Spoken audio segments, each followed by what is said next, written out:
सामीन, पाकिस्तान तहरीक इंसाफ और इसके वर्करों को जो सज़ाएं दी गई हैं, ये एक मुकम्मल प्लानिंग है, ये एक साजिश का हिस्सा है जिसको हम गवर्नमेंट के दस्तावेज़ात से साबित करके आपके सामने रख देते हैं। होता कुछ यूँ है कि 9 मई के बाद 4 स्टेशन रावलपिंडी, गुजरांवाला, सरगोदा और लाहौर, 4 मुख्तलिफ जजेस 9 मई के मुकदमात की समाअत कर रहे थे। ये चारों के चारों तारीख गवाह है, इनका रिकॉर्ड गवाह है, इंतहाई सख्त गिर और ईमानदार जज थे। जो 9 मई की प्रोसिक्यूशन है, यानी कि 9 मई वाले जो हैं मुदई, वो इन 4 जजों के खिलाफ एक रेफरेंस लेके आते हैं हाई कोर्ट में कि ये चारों जज इमरान खान की जमात पीटीआई से मिल गए हैं, लिहाजा इनको ट्रांसफ़र किया जाए। उस वक्त चीफ जस्टिस होते हैं मलिक शहजाद अहमद खान। वो अपनी जगह पे एक सख्त गिर थे, ईमानदार जज। उन्होंने ये जो पटिशन थी इसको रिजेक्ट कर देते हैं, कहते हैं कि ये समाअत जारी रखें।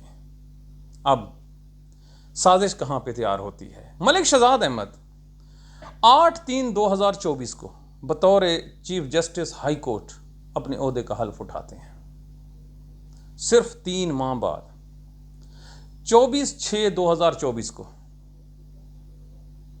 इनको हाई कोर्ट से उठाकर सुप्रीम कोर्ट ले जाते हैं। बिल्कुल, हालांकि ये असल में जरिया था। अब इसके बाद जब वो चले जाते हैं तो कानून ये होता है कि जो टॉप के 3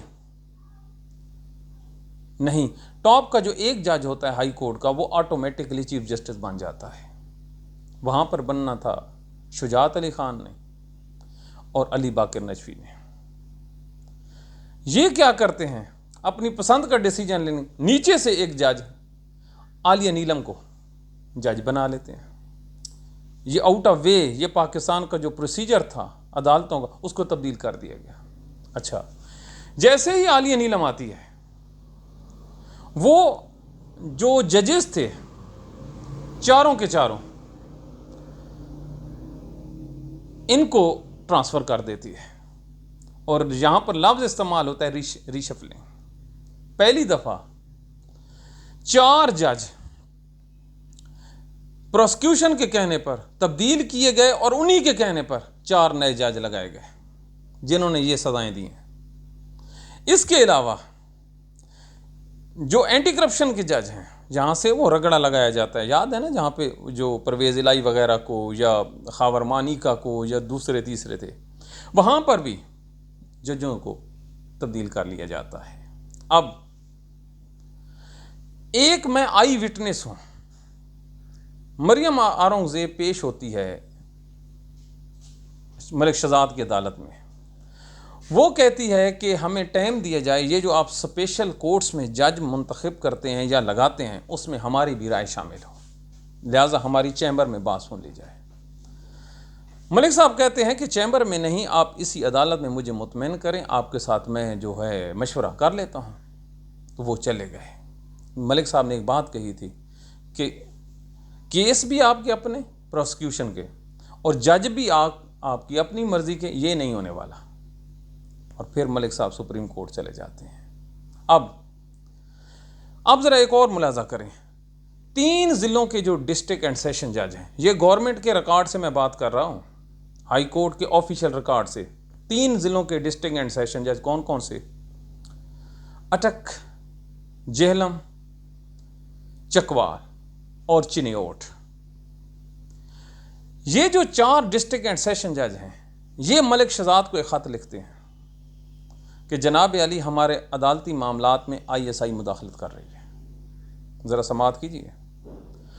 फिर मलिक साहब इन चारों जो डिस्ट्रिक्ट एंड सेशन जज हैं उनकी बैक पे खड़े हो जाते हैं, आप तगड़े हों, मैं आपके साथ खड़ा हूं।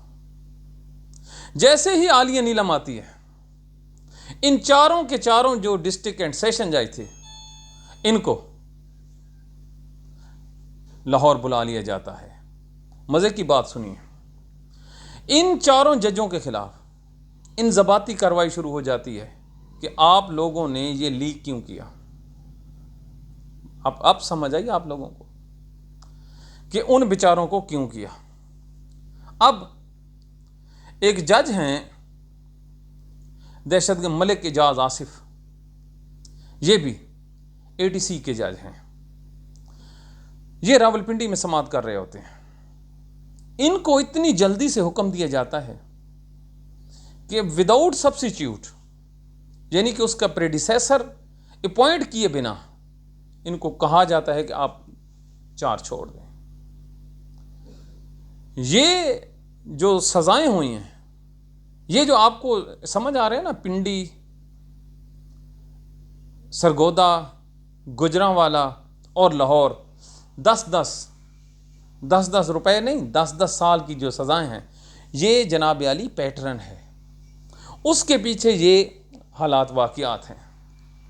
अब केस भी अपना हो, जज भी अपनी मर्जी के हों, तो फैसले तो फिर आएंगे। ये गवर्नमेंट के दस्तावेज़ात हैं, इनको झुटला के दिखाएं।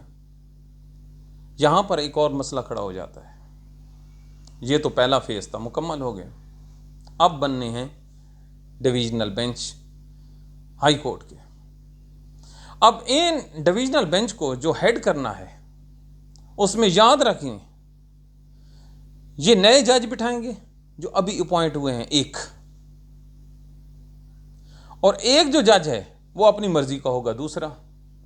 लिहाजा पहले इनको प्रोलॉन्ग किया जाएगा, फिर इनको सजा दी जाएगी, मेंटेन रखी जाएगी। इसके अलावा आप एक और एंगल से ज़रा सोचिए, ये जो अदालतों के अंदर अपॉइंटमेंट्स ऑफ जजेस हुई है, ये तो कोई अंधा भी कह सकता है कि ये मेरिट पे नहीं हुई। बिल्कुल मेरिट पे नहीं हुई। ये तमाम के तमाम वो लोग हैं जिनको इस्टेब्लिशमेंट ने अप्रूव करके लाहौर हाई कोर्ट में आके बिठा दिया है। अब एक इमरान खान का रास्ता रोकने के लिए इन्होंने कितनी बड़ी प्लानिंग की। चीफ जस्टिस इस्लामाबाद आप देखें, सरफराज डोगर 13वें नंबर का जज था, और उसको इस्लामाबाद ले गए। क्यों? जैसे पंजाब में अपने जजेस लगाए गए, इसी तरह वो 6 जज जो आज़ाद थे, जो अकड़ जाते थे, उनके सामने अपना बंदा ला के बिठा दिया, सिर्फ इमरान खान के केस की समाअत के लिए। तो ऐसे नहीं इस मुल्क में ओहदे मिलते। ओहदे लेने के लिए बड़ा कुछ कुर्बान करना पड़ता है। ये है पाकिस्तान की अदालतों की ज़वाल की सबसे बड़ी वजह। और ये एक एक जो डॉक्यूमेंट्स है, वो चीख चीख के गवाही दे रहा है कि ये सब कुछ ISI, पाकिस्तान की खुफिया एजेंसियों के कहने पर लाहौर हाई कोर्ट के चीफ जस्टिस को मिलाकर किया गया है। वगरना ये कैसे हो सकता है? कभी दुनिया में आपने सुना है कि किसी मुद्दई के कहने पर एक जज तो बेईमान हो सकता है? क्या 5 जज इकट्ठे जिनके पास 9 मई के केस हों, वो तमाम के तमाम एक ही दिन में एक ही नोटिफिकेशन के नीचे तब्दील कर लिए जाएं? क्या करते हो? पूरे पाकिस्तान को अंधा समझ रखा है। अंधे कोई नहीं है। अल्लाह ने इल्म भी दिया है, आंखें भी दी हैं।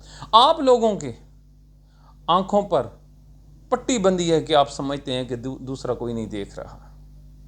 जुल्फ़िकार अली भुट्टो को जो फांसी लगाई थी, आज तक आप रो रहे हैं ना। ये जो आपने किया है, ये भी आपको रुलाएगा, और इतना रुलाएगा कि आपके आंसू भी पूंछने वाला कोई नहीं होगा।